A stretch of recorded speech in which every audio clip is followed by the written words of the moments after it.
Hobby quilters are looking for a quilt block that's really easy to sew, and this one fits the bill. This one is called Picket Fence. Hi, this is Penny Hallgren from QuiltBlockLibrary.com and QuiltBlockLibrary.tv, and today I'm going to show you how to put this block together.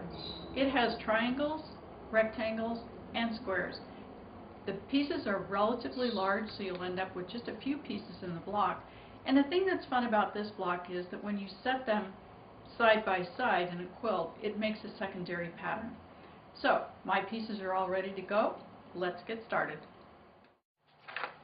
This quilt block basically has two different patches. One is a square surrounded by rectangles, and the other is two half-square triangles.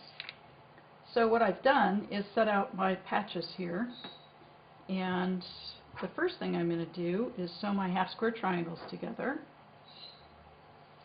It's just a blue one and a lavender one. And I'm just going to sew across to make one big square. Now for these, the square with the rectangles, and this actually is another square, what I'm going to do is sew these as if I were sewing a block together, basically. So I'm going to put these right sides together and these right sides together and chain stitch them for both of the patches. Now because I want this square surrounded by these purple rectangles and squares, I'm chain sewed them, but I cut them apart in pairs. So now I'm just going to fold this down and sew the seam across here, and then I'll end up with one of the corner patches. Now I have the four patches put together and I'm ready to sew the block together. What's interesting about this particular block is that it looks like it should be a 4-patch because it's got these 4 patches. But actually it's considered a 9-patch because if you divide this, it actually is divided into thirds. So this rectangle is 1/3 of the whole block. In any case, the next thing I'm going to do is just fold these over and sew these two blocks together.